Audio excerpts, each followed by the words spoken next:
So we've established that an exponential equation is one where y equals some number to the power of x. And we've established that there are some basic touch points where you have a y-intercept at 1, you have a horizontal asymptote at y equals 0, and the graph is going to have a certain shape. Now, example 2 wants us to take a typical graph where it's y equals 2 to the power of x, and we're going to change it into y equals 2 to the power of 2x minus 4. So what we want to do here is apply rules to this the same way that we did with chapter 3, where we had y minus k equals blah blah blah. So basically what we're going to do is we're going to look at the pattern that is the basis of the transformations of a graph like this, which is on page 346 of your textbook. And you want to have this written down. In fact, it's on the cheat sheet that I've posted for this chapter. If you can't print it off, just come in and get one. So it says y minus k equals c times a to the power of d times x minus h. Now some of this is going to look familiar. We've got our x minus h, we've got our y minus k. Our c is our vertical stretch or compression, and d is our horizontal stretch or compression. They're in the same places as the previous formula, but they just use different letters. So it's basically the same, just a tiny bit rearranged because we're dealing with an exponential equation now. So I've listed out how you would change each point, and this is no different. This would have been B and this would have been A before, and I don't know why they changed the letters. They're just keeping you on your toes, I guess. But what we're going to need to do in order to get this new graph is we're going to establish what would have happened to the graph before the changes were made, and then we're going to make this transformation. So when we look at y equals 2 to the power of x, the easiest way to get that is to use our graphing calculator. So I'm going to hit the y equals function. We'll just go, I'll show you the whole thing.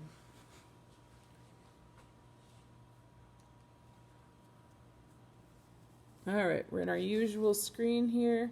I want to hit y equals, and I'm just going to punch in 2 to the power of x. So that's my function. I want my window. I'm just going to have a look at it. It's busy thinking. There it goes. It's a typical graph. I've got the y-intercept at 1, and y equals 0 is my asymptote. So then I want to find out what the table of values is. So I'm going to go second function, table. And then it tells me what my table of values is. It looks like I'm kind of in a wonky spot here, so I'm going to scroll down because your book is more interested in -2 to 2. So you can see that -2 gives us 0.25, which is a quarter. Makes sense because it's 1 over 2 squared, and so on and so forth. So we're going to write these values down as our basis, and then we're going to apply the transformation.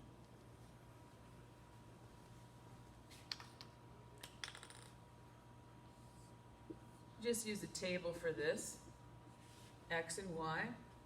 So I've got -2 and 0.25. We could just use the decimals, it doesn't matter. -1 and 0.5, 0 and 1, 1 and 2, and 2 and 4. Remembering that y is is 2 to the power of this number. So what we want to establish now here is what version of this we're going to do to these points. So we look at our equation here. We can see where everything's written out. And what we're going to do is mark which values we've got.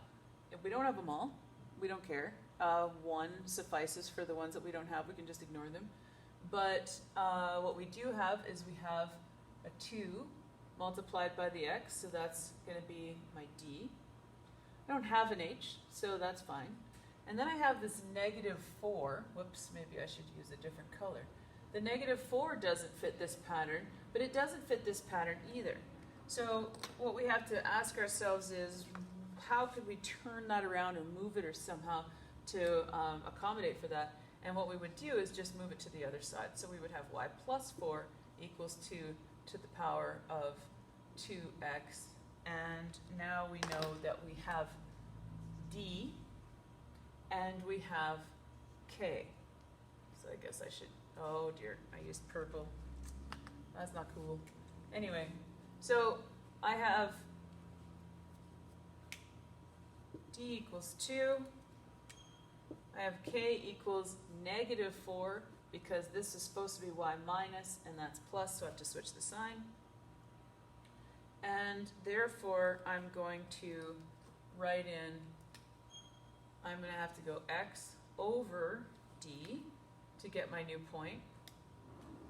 And then I'm going to have to go y, well, y plus k, but it's a negative, so that's going to be y minus 4. That's what I got to do to get my new points. Now, I'm just going to run through the math. So x, whoops, sorry, this is supposed to be, it is d, but I should write in the value.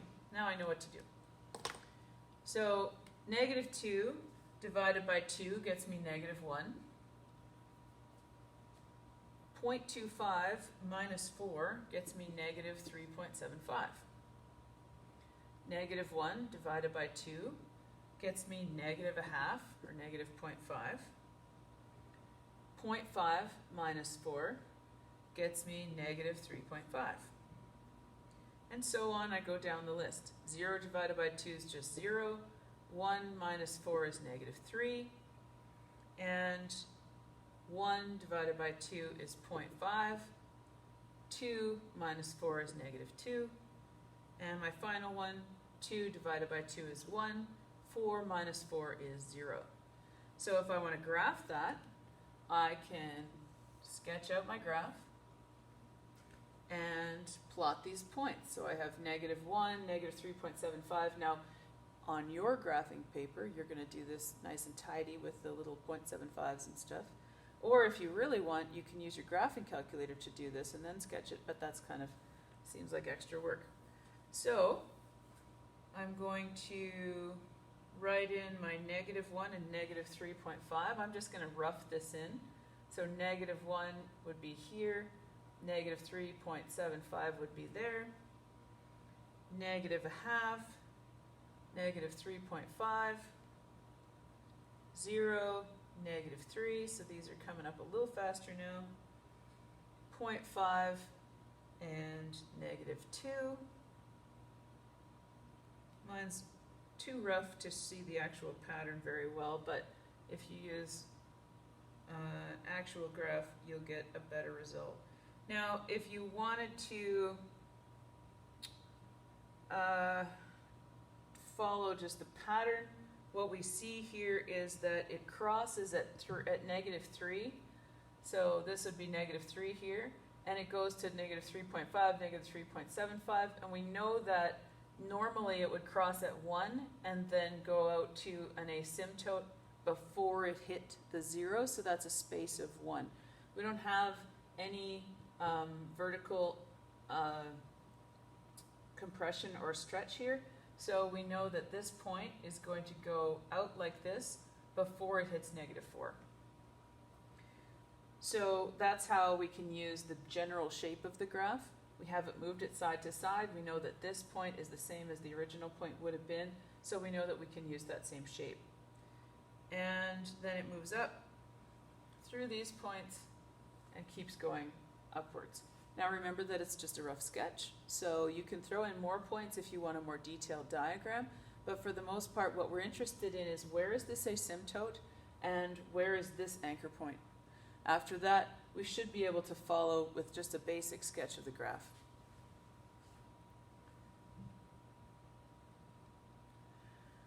Of course, they're going to want your intercepts and your equation of the asymptote, the domain of the function, range of the function, and all of that. The first thing they ask is whether it's increasing or decreasing. You're reading that left to right. So if I'm looking left to right, it's increasing. So we'll just do some quick little sketches, and this is for B of example 2, so we'll just hit B here, and it's increasing. So we could even just use a little arrow for that. It's increasing. 2 says, what are the intercepts? Well, it's got a y-intercept here at -3, and an x-intercept here at 1. Whoops, sorry. Talking and writing doesn't always work out that well. Next thing they want us to know is the equation of the asymptote. Well, the asymptote is now at -4. So y equals -4. That's the equation of the asymptote. Then we want the domain of the function. If I'm looking at this function, the domain is just xer, because it just continues to go that way and this way. It goes this way a lot nicer than that way, a lot faster, but it's still going. There's no interruptions. And the last thing that they want, of course, is the range. So I guess I could have wrote domain there, range there. And in terms of the range, the limit is always going to be the asymptote. So y is greater than -4 will give us the correct range. Ta-da!